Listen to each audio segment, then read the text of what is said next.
Assalamualaikum warahmatullahi wabarakatuh.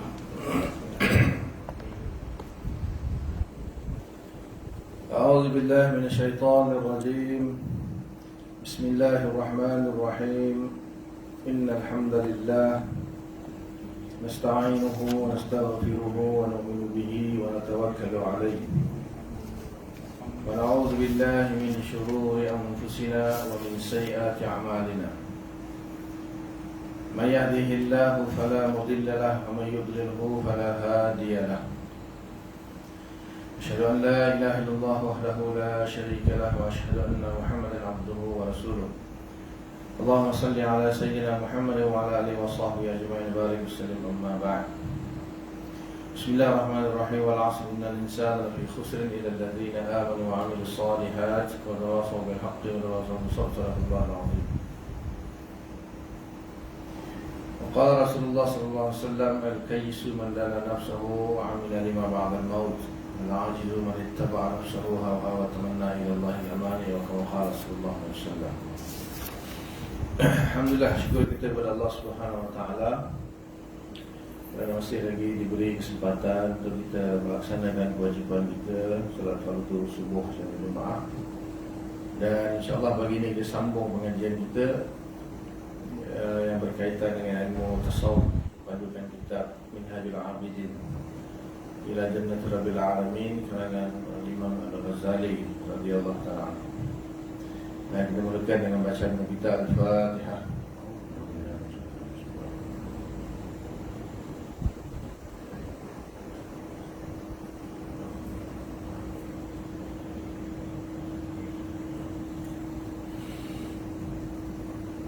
InsyaAllah pagi ini fasal yang ke-9, keutamaan dan keajaiban bertawakal. Jika engkau sudah tahu dengan yakin bahawa Allah Subhanahu Wa Taala menjamin rezekimu untuk memenuhi sebarang keperluan hidup dan untuk melakukan ibadah kepadanya, dan kau sudah yakin pula bahawa dia itu berkuasa ke atas apa sahaja yang dikehendaki, maka semestinya engkau wajib bertawakal. Percaya kepada jaminannya yang benar dan kepada janjinya yang tulus. Dengan demikian hatimu tentu menjadi tenteram dan berpaling dari mengingati hubungan-hubungan dan sebab-sebab yang menjauhkan dirimu dari Tuhan. Ianya juga akan menjadikan hatimu berhenti dari bergantung kepada sesuatu apapun. Sebab ia tidak dapat membelamu dan tidak akan dapat mencukupi keperluanmu.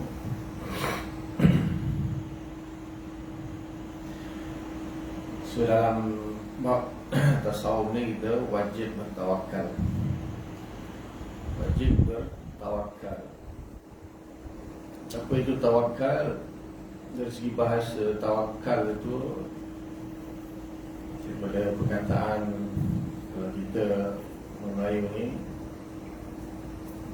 mewakilkan, asal bahasa Arab sebenarnya, tapi di Melayu kan, so kita menghantar wakil. Jadi bila kita menghantar wakil, maknanya kita serahkan urusan kita itu pada wakil. Jadi kita percayakan dia lah, kita nak wakilkan seseorang untuk melakukan urusan kita, misalnya minta tolong jadi wakil dan segala urusan dan sebagainya. Dan tentu kita jangan percaya ke orang tu. Kalau kita tak percaya, payah sikit lah kita nak wakil dengan dia kan. Jadi dalam bab ni maknanya kita serahkan segala urusan itu kepada Allah. Takkan tak yakin ke Allah ke. Jadi kita segala apa yang akan berlaku semenjak kita lahir lagi sampailah kita mati, semuanya sudah ditentukan oleh Allah. Ini kaitan dengan akidah. Ini akidah kena kuat dulu. Dalam bab ni banyak kali dah berulang. Orang confused.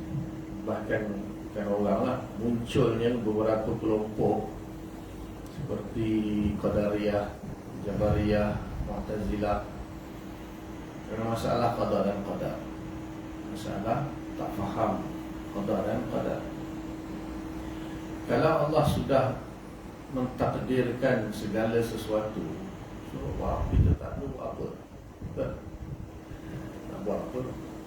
Semua dah ditakdirkan.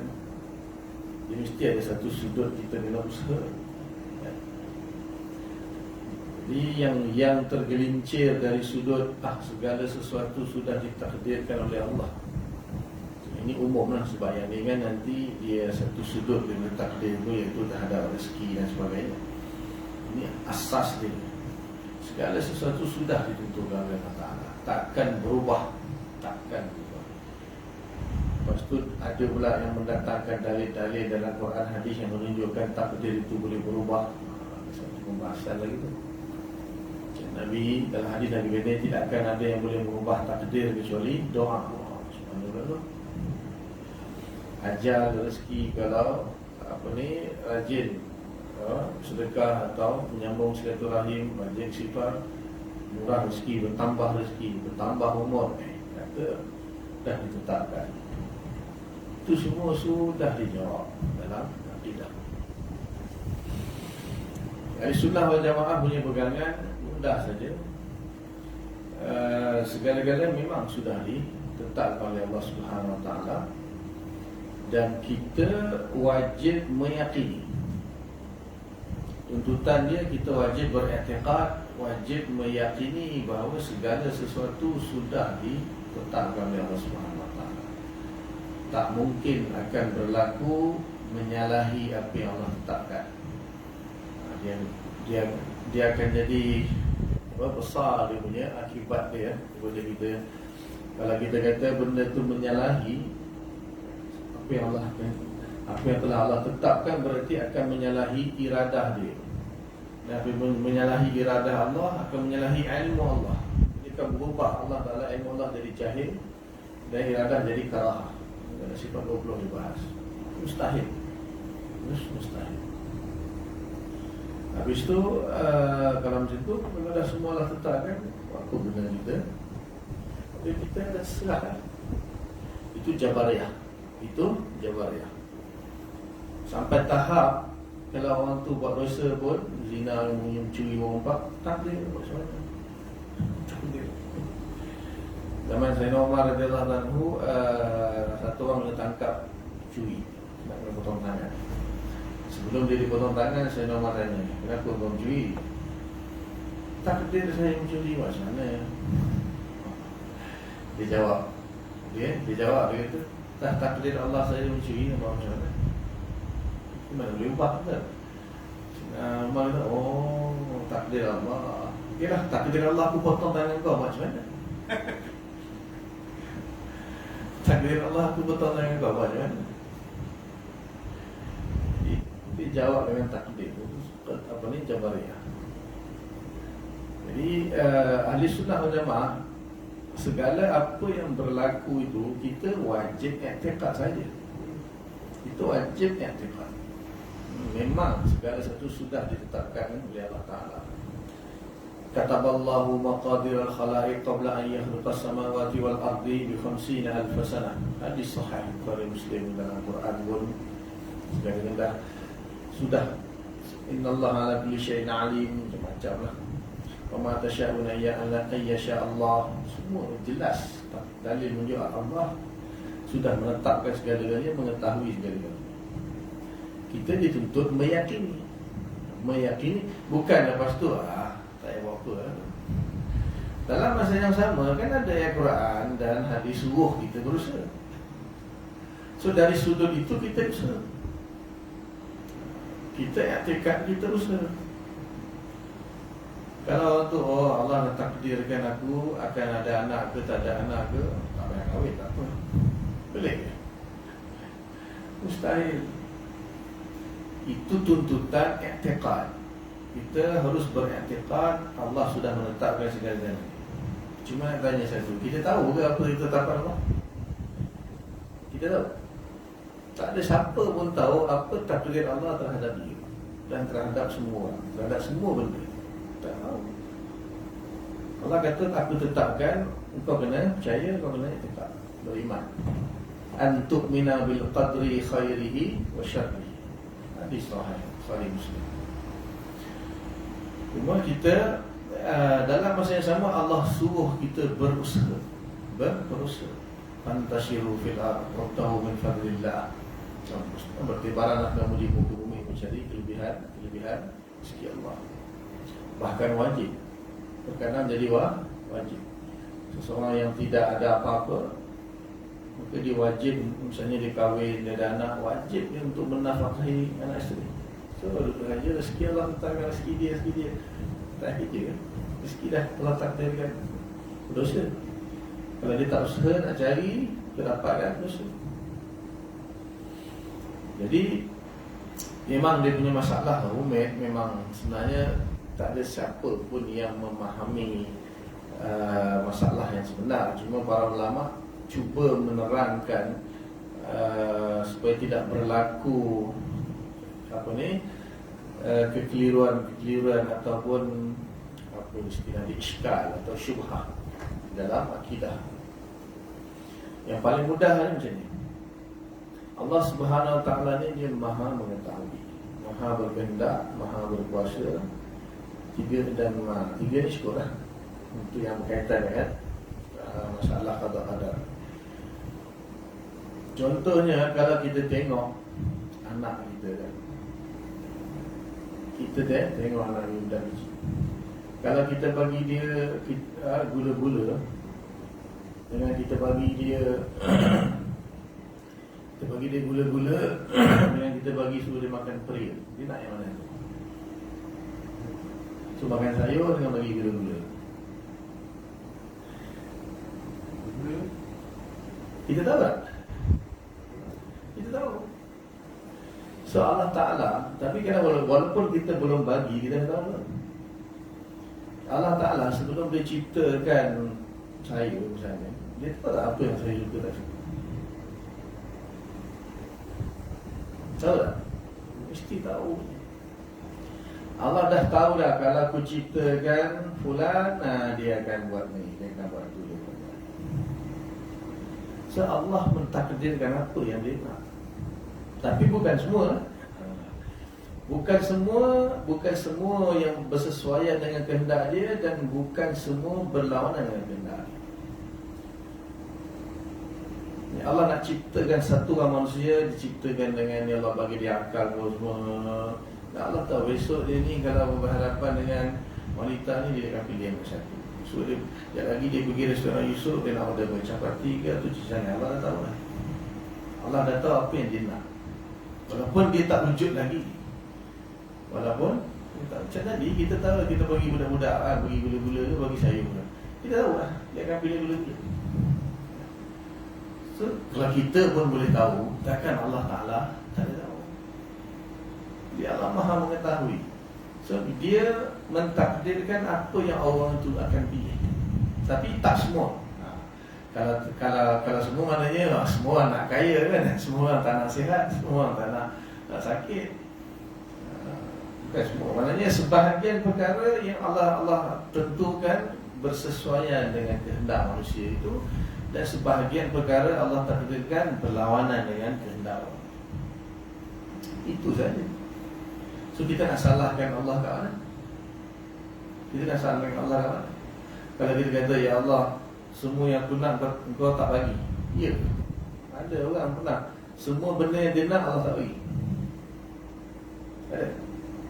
Atau semua benda yang dia nak Allah bagi. Ada. Semua yang dia nak langsung tak jadi. Ada tak? Contoh katakan yang dia nak tak jadi semua. Dia nak makan nasi tiba-tiba bumi. Dia nak beli baju baju warna merah tiba-tiba jadi biru. Ada. Dia nak pergi kerja pukul 9 tiba-tiba jadi pukul 10. Tak jadi semua yang dia nak ada. jadi semua yang dia nak tak? Tak juga. So mudah saja. Apa yang kehendak kita bersesuaian dengan kehendak Allah jadi. Apa kehendak kita yang tak bersesuaian dengan kehendak Allah tak jadi. Itulah takdir. Itulah dia takdir. So kita nak salahkan Allah kat mana? Kita nak salahkan Allah kat mana? Ha? Kita nak salah, kita nak semua kehendak kita jadi. Kau melampau. Kita nak semua kehendak kita jadi. Jadi itulah takdir. So, jadi Allah dah takdir dan kita pun tak tahu kehendak kita akan datang pun kita tak tahu. Oh, jadi aku nak makan telur yang lama tak kena goyang ni. 2 minggu ni, last kena tu, 2 minggu lepas. Tak lagi sampai tengok, syapati macam ni. Tosir masalah. Tukar. Kita pun tak tahu apa yang kita nak lagi. Tukar. Bila kita tukar, itulah dia. Itulah takdir. Allah lagi tahu dah kita apa kita akan pilih. So nak salahkan Allah kat mana? Itu bab takdir kan. Memang payah nak faham bab ni, tapi yang ulama-ulama akidah dijelaskan benda ni mudah. Kita nak kata semua kehendak kita jadi, wow. Semua kehendak kita tak jadi. Tak jadi. So apa yang kita nak sebahagian jadi. Mana kehendak kita bersesuaian dengan kehendak Allah jadi. Kehendak kita tak bersesuaian dengan kehendak Allah tak jadi. Dan realiti ini dalam kehidupan kita dua-dua jadi. Dua-dua berlaku. Apa yang kita nak jadi dan apa yang kita nak tak jadi. Yang kita tak nak pun sebaliknya. Yang kita tak nak tak jadi mana, yang kita tak nak jadi mana. Betul? So, kat mana kita nak salahkan Allah? Kalau semua kehendak kita nak jadi, semua nak jadi Perdana Menteri tu. Mampu ya? Satu negara semua Perdana Menteri, siapa nak jadi rakyat? Ini 2-3 orang yang dah bergaduh. Terus masing-masing tak dapat gitu. Dapat interim, pintu belakang. Tak tahu lah. Dapat juga. Kalau semua kehendak manusia Allah kena tunaikan, hancur dunia ni. Betul. Dan kalau semua kehendak manusia Allah tak tunaikan pun, hancur juga dunia ni. Jadi itu. Allah tahu apa yang kita nak dan Allah takdirkan sebahagian daripada kita nak, dan Allah akan menyalahi sebahagian apa yang kita nak. Itulah takdir. So dan kita pun tak tahu apa takdir kita akan datang. So kita usaha ya Allah, aku dah tahu kau dah takdirkan, tapi aku pun tak tahu apa dia. Kau jangan tahu. Dan kau suruh aku usaha. Allah suruh kita usaha. Semampu kita. Dapat, tak dapat alhamdulillah, takdir aku dapat alhamdulillah. Tak dapat, takdir tak dapat macam mana. Itu je. Setiap kali buat ni, bila setiap kali tak dapat je, apa kalau ni tak melampau lah. Semua orang kalau nak apa yang dia dapat, hancur dunia. Faham kan? So dalam bab ni sama, kita tawakal. Bertawakal maknanya kita serahkan dia punya hasil atau natijah, keputusan atau impact daripada apa yang kita buat kepada Allah. Dalam masa yang sama kita buat. Rezeki Allah letakkan, tapi kita dia. Adakah yang kita makan setiap hari kita makan tu adalah hasil kerja kita? Sekejap lagi pergi makan besok, tiba-tiba ada orang yang awal yang belanja. Kita usaha. Duit kita ke yang keluar, ke duit orang lain? Kalau semua rezeki kita yang usaha, maknanya setiap orang akan bayar dia punya, tak ada orang boleh bayarkan untuk orang lain. Sedangkan berlaku macam-macam. Tiba-tiba ada kenduri pula jumpa besok, ada kenduri, kita makan free. Ada kita usaha untuk dapatkan nasi minyak apa semua tu.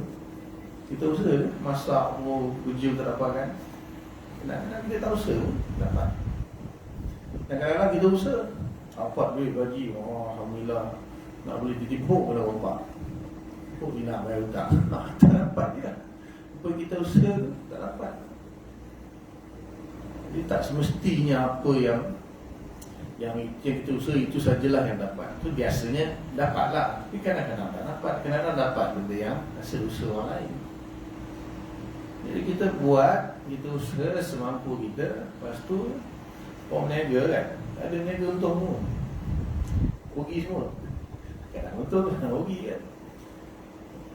Jadi usaha itu, lepas tu dalam kitab-kitab fiqh kan ada kitab buyur, hukum jual beli, hutang piutang, sewa menyewa. Apa guna hukum-hukum tu Islam ajar kita kalau takdir semua dah akan berlaku semuanya, kita tak perlu nak ni lah. Allah Ta'ala sudah tetapkan segala-galanya. Tak perlulah kita belajar semua tu, jual beli apa semua nak belajar apa. Semua dah takdir. Jadi kita serahkan kepada Allah. Tawakal ni maknanya kita melaksanakan usaha untuk mendapatkan sesuatu itu, kemudian hati kita beriktikad bahawa segala sesuatu sudah ditetapkan oleh Allah Ta'ala. So bila kita usaha tu, benda tu dapat, Alhamdulillah. Tak dapat, Alhamdulillah juga. Ini dapat, lupa diri. Dapat, lupa diri. Tak dapat, kita sedang seolah-olah protes apa yang Allah Ta'ala dah letakkan.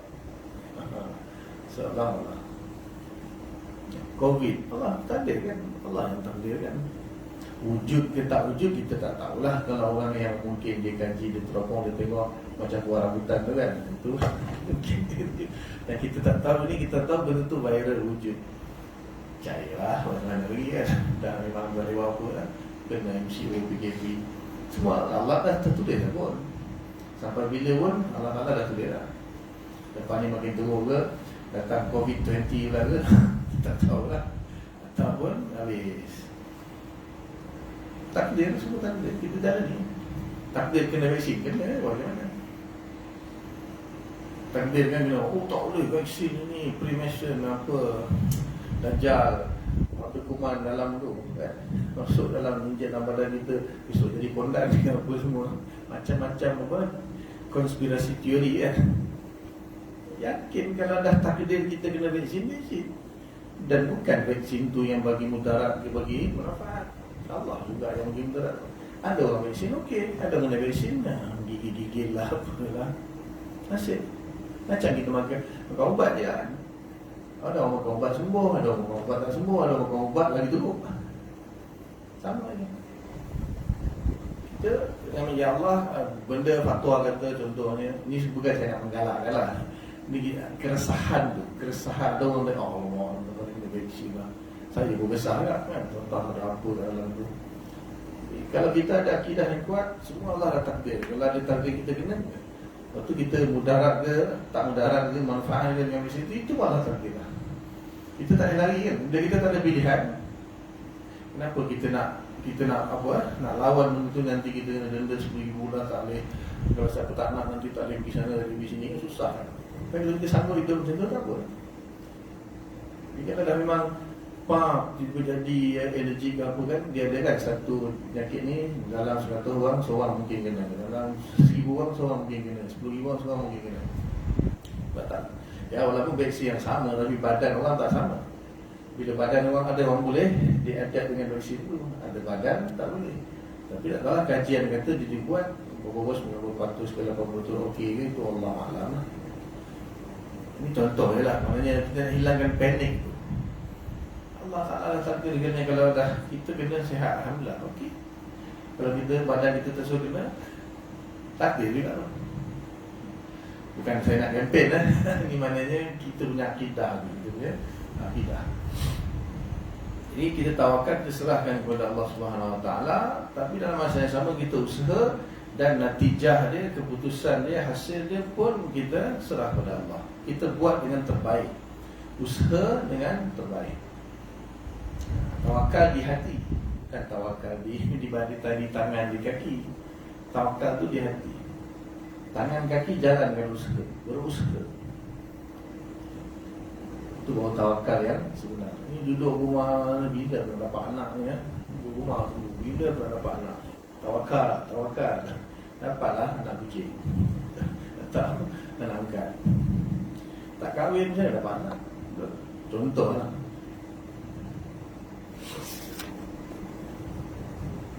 So dengan demikian hatimu tentu menjadi tenteram dan berpaling daripada mengingati hubungan-hubungan dan sebab-sebab. Dah Allah tetapkan apa nak jadi pun jadi.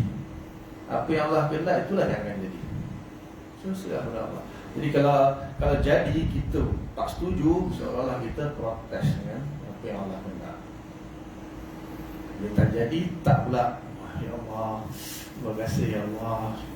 Tak pula tak. Bila tak jadi je, punya pasal, dia tu punya pasal, ini punya pasal, semua salah orang.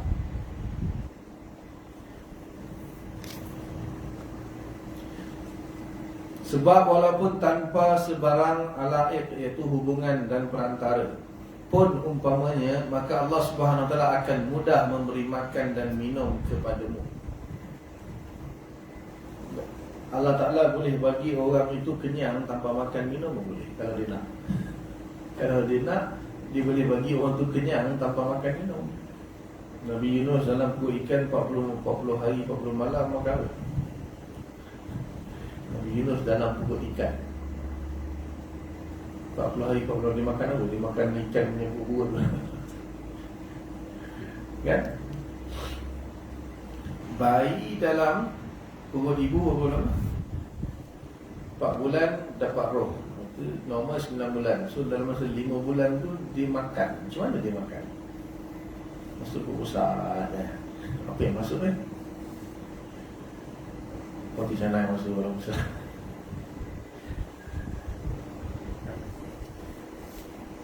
Roh dalam kubur kita dia mati, jasad mati. Roh hidup ke mati? Roh hidup ke mati? Hidup kan? Sementara nak tunggu masuk syurga makan. Ke roh tak perlu makan? Ha?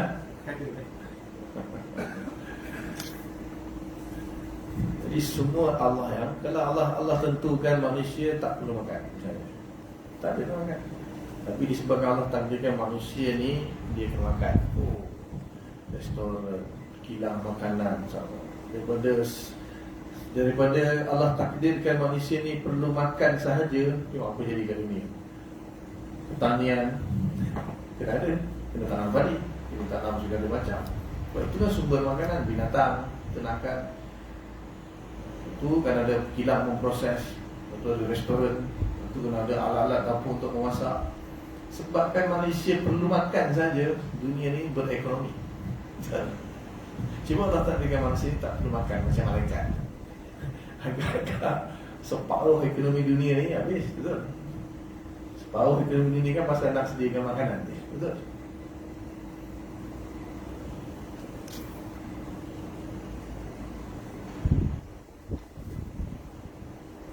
Kerana Allah Subhanahu Wa Taala yang membuat engkau dapat merasakan sesuatu minuman itu lazat dan makanan itu sedap. Kerana hal itu dari Allah juga. Yang bagi lazat dalam makanan pun Allah juga. Orang sakit, demam kan, makan, aduh tak rasa apa, baik, tawar dia. Sebab dia Allah tarik nak rasa lazat tu. Nak rasa. Ataupun orang yang sihat sama, asal lepas aku makan sedap, ini macam curang ni. Makan pun restoran sama, order pun yang sama.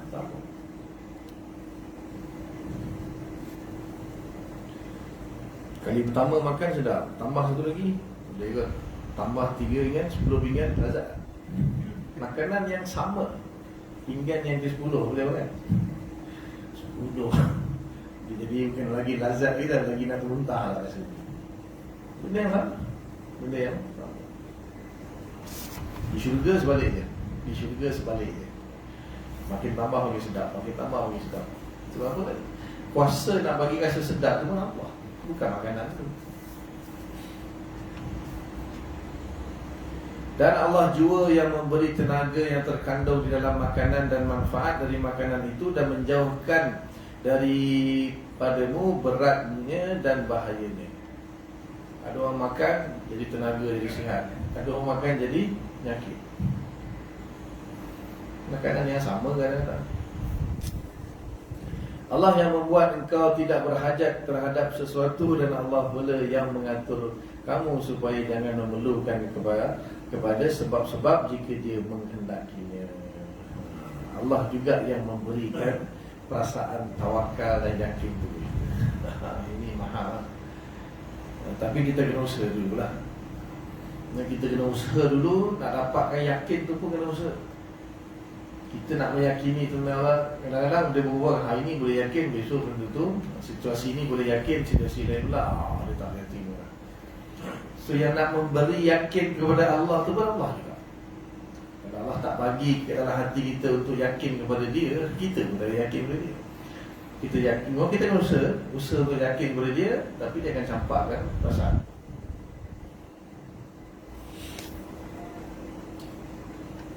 Sesungguhnya segala urusan terserah kepadanya, tidak ada yang menyamai dia dan menyertainya.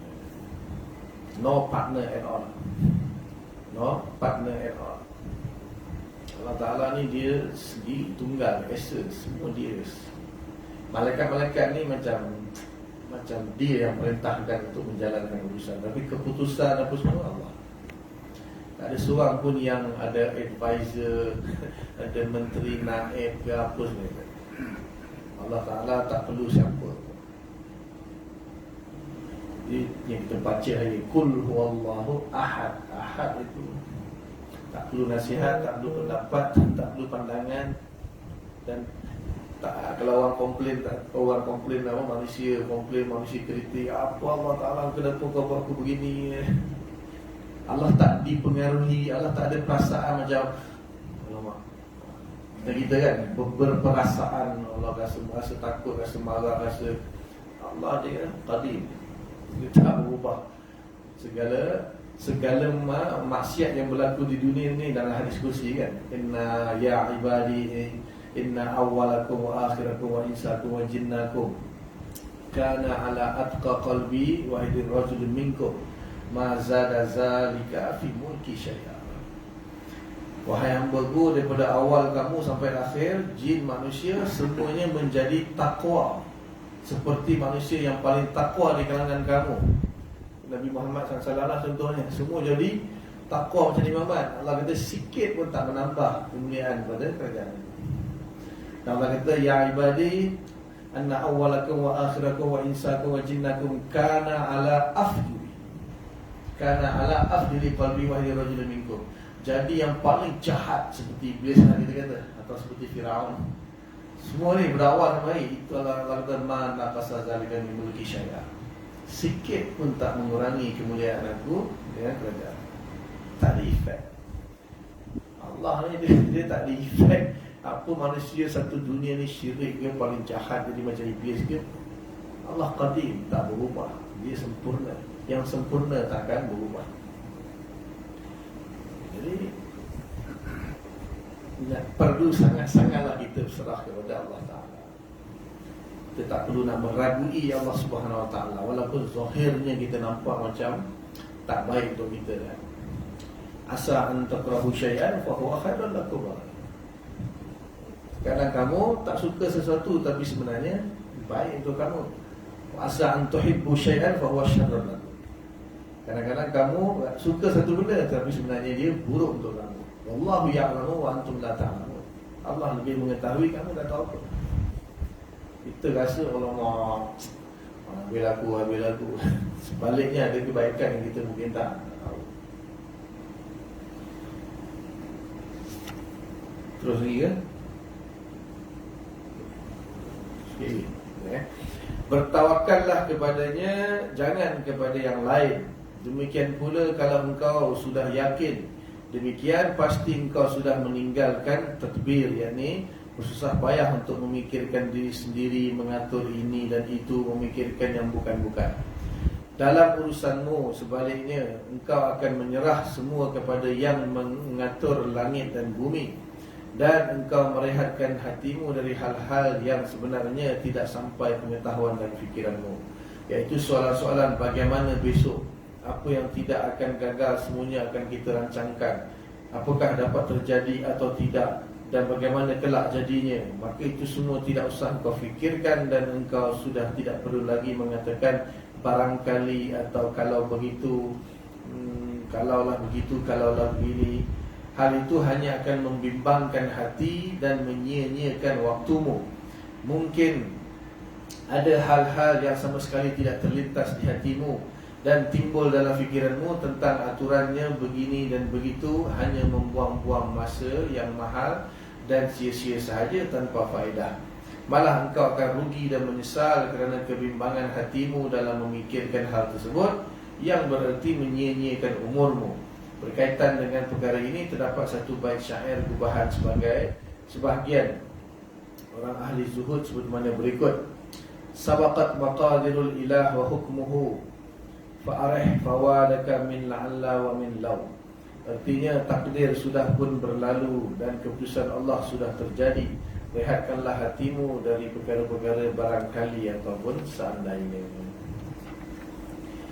Jadi kalau kita dah tahu segala-galanya akan ditakdirkan oleh Allah, akan terjadi mengikut takdir Allah, mengikut kehendak Allah, tak mungkin akan menyalahi. Maka kita serahkan kepada Allah, dalam masa yang sama kita laksanakan apa yang diperintahkan kepada kita. Kita tak nak fikirlah. Bukan tak boleh merancang, bukan tak boleh lah, tapi jangan sampai buang masa duduk rancang. Jadi kalau kita ada macam niat untuk melakukan perkara yang akan datang tu, pada perancangan misalnya surau ni nak buat tu buat ni, itu tak ada masalah. Tapi tak perlulah sampai menyia-nyiakan waktu. Benda-benda yang tak perlu tu kita tak perlu nak fikirkan, semuanya akan terjadi mengikut kehendak Allah.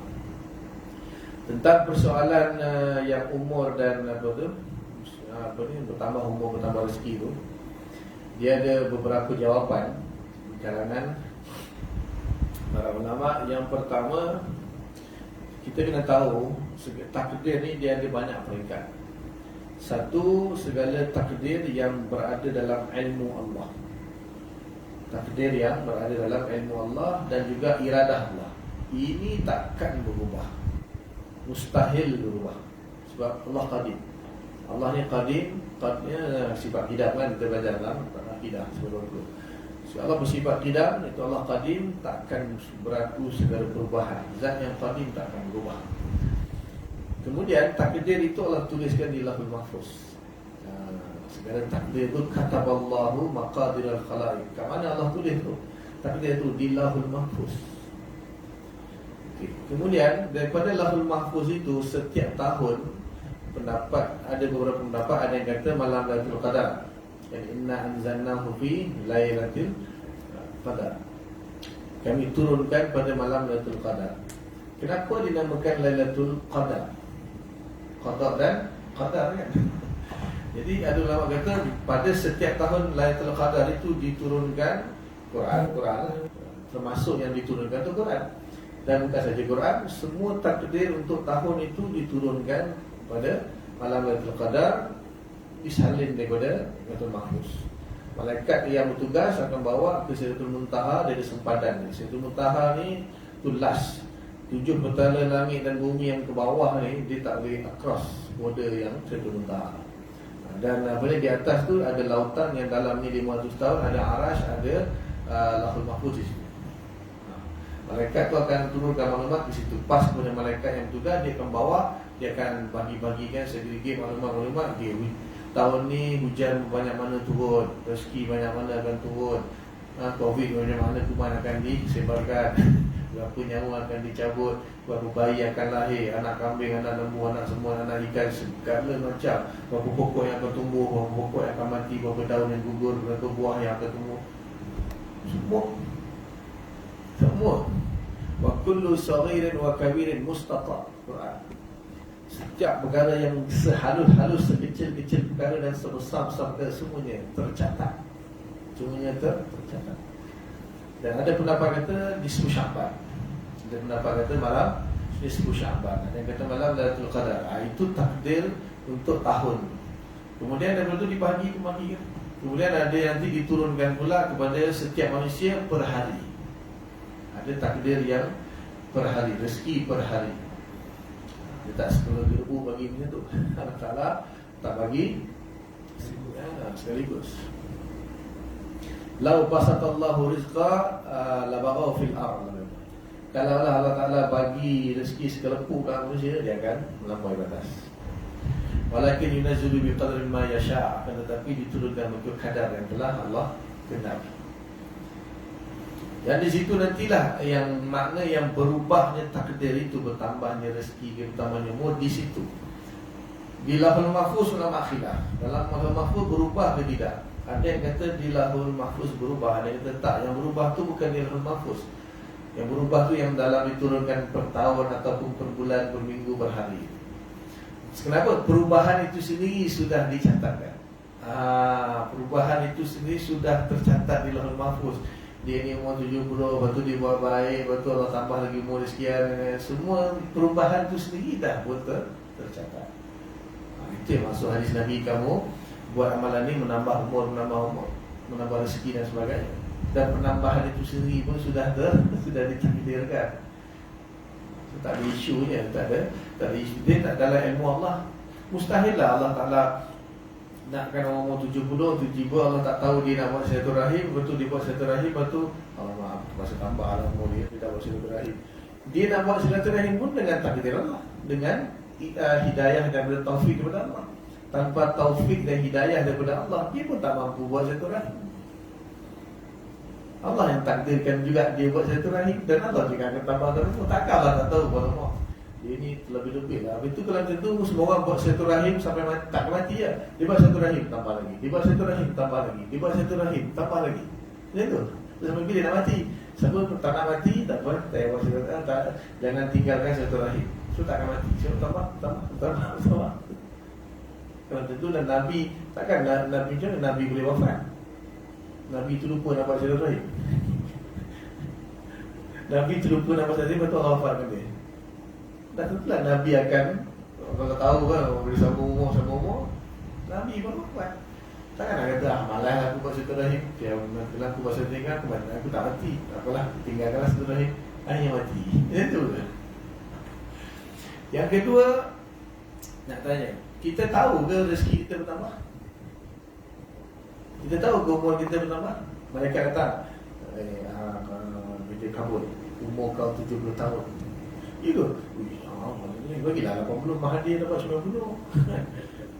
Pulang kabut buat silaturahim, sedekah. Mereka kata, Allah tambah lagi 10 tahun. Ada? Malaikat bagi tahu kita umur kita berapa. Lepas tu kita pun pulang kabut, kita buat silaturahim semua. Lepas tu mereka kata, Allah tambah dah 10 tahun. Gitu, tambah lagi lah. Betul tu. Kita pun tak tahu umur kita berapa. Asalnya ditambah berapa, kita tak tambah, kita tahu kan. Rezeki kau bulan ni banyak ni. Ya ke? Tak apalah, aku dengar kalau sedekah tambah rezeki, istighfar tambah rezeki. Dia kata, Allah tambah lagi, tak apa rezeki kau. Ada. Kita pun tak tahu banyak mana rezeki kita. Bertambah ke tidak, kita pun tak tahu.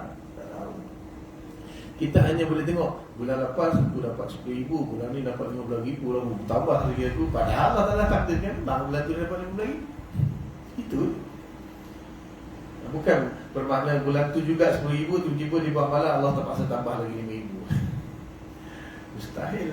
Allah Ta'ala, benda itu berlaku pada Allah macam tu, mustahil. Semua sudah ditakdir. Penambahan tu pun sudah ditakdirkan. Faham kan? Sudah buat muzi lagi? Kena takdir kita berhenti ke?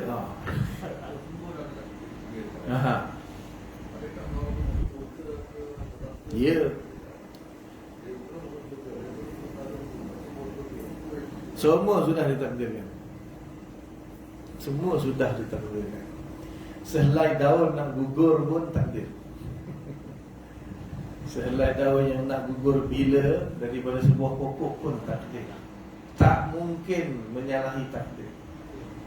Tapi nak gugur pun dengan kuasa Allah tu. Macam mana dia boleh gugur sendiri berlawanan dengan takdir Allah? Ya. Itu. Okey. Okey, kat sini orang banyak salah faham. Doa boleh mengubah takdir. Okey, sekarang ni mak ayah masih ada? Ingat tak? Cuba doa hidupkan boleh?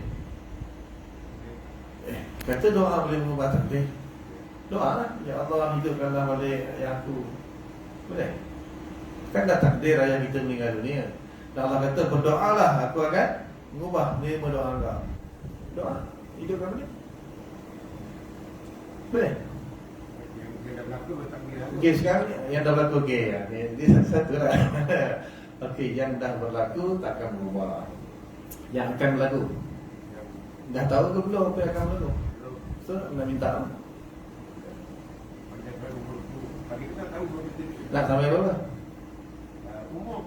Yalah, nak panjang sampai berapa? Kalau saya kena doa 100, 200, 300. saya doa semoga saya dapat melihat cucu pertama saya berumah tangga. Memang niat doa dan doa. Okey.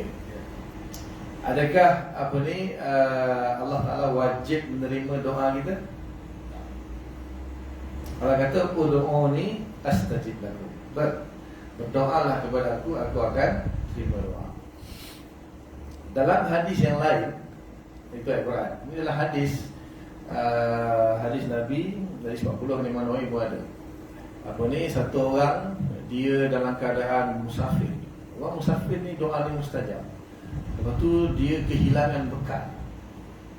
Sehingga dia dah kehilangan kehabisan bekal, dia dah susah payah, lalu dia yamudda wa yamuddu yadahu. Wa qala ya rabbi Allah kata wa ta'amuhu haramun wa syarabuhu haramun wa ghizahu haramun fa anna yustajabu lahu. Dan situasi itu memang pasti doa dia akan dikabulkan. Dan Allah kata makanan dia haram, minuman dia haram, pakaian dia haram, gizi dia haram. Macam mana aku nak terima doa? Itu satu. Saya tak katalah makan haram. Maknanya berdoa, ya. Allah kata kau doa aku terima. Tapi Allah terima ke tidak doa kita tu? Ada benda-benda yang menjadi penghalang kepada doa kita tu. Antaranya makan haram, minum haram, pakai haram, rezeki sumber haram. Sebab tu musuh Islam tahu sekarang ni umat Islam akan menang kerana Tuhan dia tolong dia. Dia orang kaji sejarah Nabi kan, perang Badar 313 lawan 1000, macam mana boleh menang? Perang Mu'tah 3000 lawan 200,000, tambah tentera lagi 100,000 lagi datang. Maknanya 3,000 lawan 300,000. So akal dia menang. Dia orang tahu dah Tuhan mereka yang bantu mereka. Tahu tanya perang Badar 313 tak bawa apa, bawa pisau kecil, pedang kecil, lawan dengan 1000 lengkap boleh menang. Betul? Dia kata Tuhan mereka yang bantu mereka. So kita kena halang bantuan Tuhan mereka terhadap mereka. Dan agama mereka melarang makan haram, minum haram. Kalau makan minum haram, Tuhan mereka tak akan bantu. Mereka berpecah belah, Tuhan mereka tak akan bantu. So dia buat segala makanan dari syubhat. Segalanya bergantung kepada bank dunia, ada syubhat, ada riba. Tak haram pun sekurang-kurangnya syubhat. Lepas tu dia buat kita bergaduh, berpecah sama sendiri. Bantuan Allah tak datang. Dan yang kedua, hadis dalam Imam Ahmad, sebuah hadis mengatakan maksud Allah terima doa kita, yang pertama memang Allah bagi seperti mana yang kita nak, ikut waktu yang kita nak.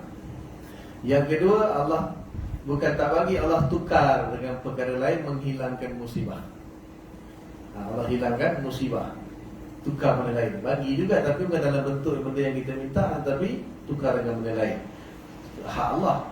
Siapa kita nak apa, kita nak apa, aku tak nak yang ni, Allah aku nak yang ni. Hak Allah tu kan. Dan yang ketiga, Allah simpan di akhirat. Allah simpan di akhirat. Ini hadis dalam Ustaz Ahmad. Itu makna ijabah tu dalam tiga bentuk. Tak semestinya. Boleh jadi kadang-kadang apa kita minta macam tu dah dapat. Ataupun Allah tukar dengan hilangkan musibah. Kita pun tak tahu musibah tu menimpa kita. So kita doa minta ni, tapi Allah tak bagi yang tu, Allah hilangkan musibah. Kita pun tak tahu. Sepatutnya musibah tu timpa kita. Tapi sebab kita doa Allah tak bagi yang ni, maknanya doa kau tu lebih layak aku bagi untuk hilangkan musibah yang tadi yang bakal menimpa kau. Dan ini kalau simpan di akhirat. Allah simpan di akhirat ni, orang tu rasa kerana apa yang aku minta kepada Allah, Allah tak bagi kan. Sampai akhirat nanti Allah akan tunjukkan, ni semua untuk kau. Kita, ya Allah, ini apa ni? Dulu ingat tak kat dunia kau doa tak dapat, kau doa tak dapat. Inilah dia yang aku simpan akhirat. Ya Allah, ya Allah, kalau aku tahu semua yang aku minta kat dunia tu tak dapat kat dunia pun tak apa.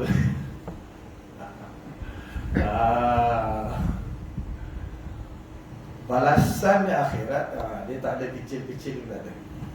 Di akhirat ni balasan yang Allah bagi. Allah telah bagi Allah raja sekarang je, dia tak ada bagi cikai-cikai, tak ada.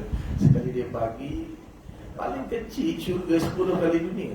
Orang yang dalam hati dia iman sebesar zarrah, ma'amila khairan qattu, tak pernah buat satu kebaikan pun kat dunia ni. Sampai dalam hati dia orang terakhir sekali keluar dari neraka. Lepas tu neraka tutup, tinggal orang kafir, orang kafir dia.